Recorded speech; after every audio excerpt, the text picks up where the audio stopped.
Go get 'em, girl. Go get 'em, girl. Go get 'em, girl. Go get 'em, girl. Nikiwe is a content creator.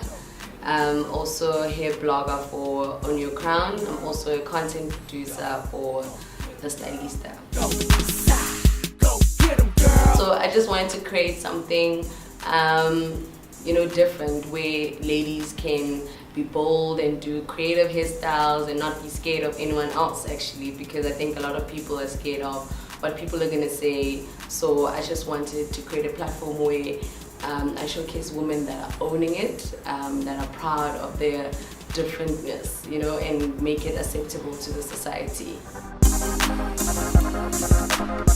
I think women have not embraced it entirely, and as I mentioned, like, some of them are even scared to do like these type of hairstyles, so I think women are still learning about their hair, because the movement only started, like, I think 2 or 3 years ago. So I think when time goes on, things will change. So I think for now it's still at a learning phase, and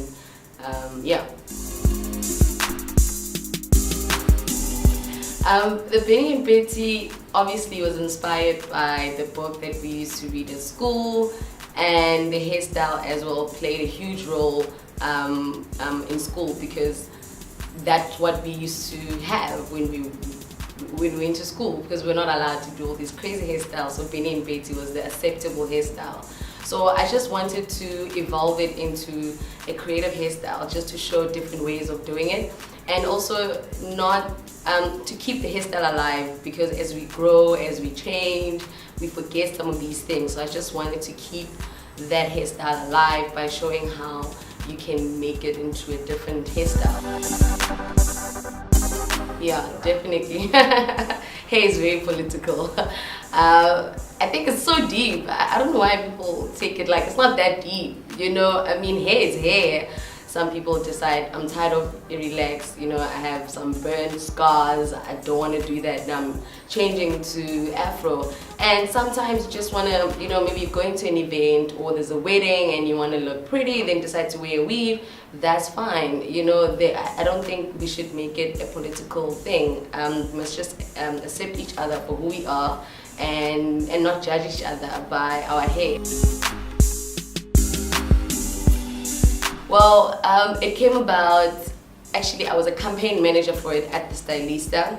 So they were looking for influencers, so I decided to put myself in there because I love the brand so much, and I just wanted to show a different way of showing the Dr. Martens, Luckily the brand chose me, which was awesome, and Udona from Soweto as well, from Eclipse Break, because we're both from Soweto, then I decided, you know what, let's just take it to Soweto.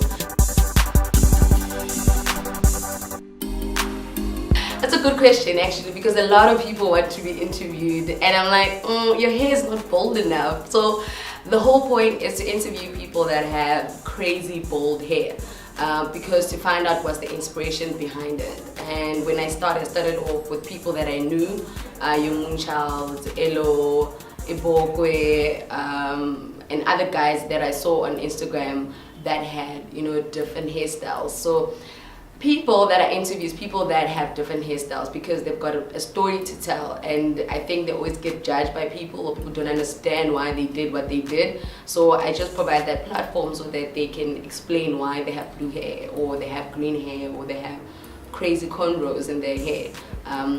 Just to have that story, and also to motivate, inspire people to just not be scared to do whatever that they want to do with it. Go get 'em, girl.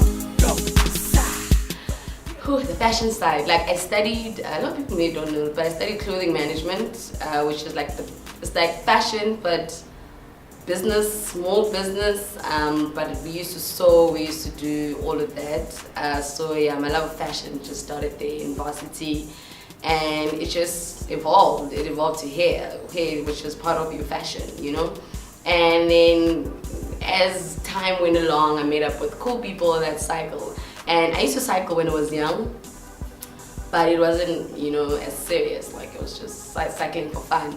And then I met a bunch of people who were cycling, and I was like, I want to join that crew. You know, I thought it was a very cool way of socializing, of exploring the city or the hood, and meeting new people as well. Cycling has like changed my life, I think, in a way, because I use it as a it's like it provides life lessons, but in a cycling way. Like every time I come across a steep or a challenge, I just have to channel my mind into a different like positivity or that motivation, like you can do this, just do it, instead of just giving up and say, no, I can't do this. Because obviously it started with that, with me giving up, like, oh no, I can't do this, sleep is too much, or I'm tired, complaining all the time. Then I decided to just shift it and like, you know what, let me just treat this as a fun way, like, of challenging myself. The mark I'm trying to leave is, it's okay to be different. It's okay to be different. I think people have not been accepted for who they are, because of society has been, I feel like we've been brainwashed ever since we're growing up that this is the way of looking good, so I'm just like doing the opposite and just saying it's okay to be different. And I think more and more publications and media platforms are realizing and embracing that, do not be scared to be you and be bold.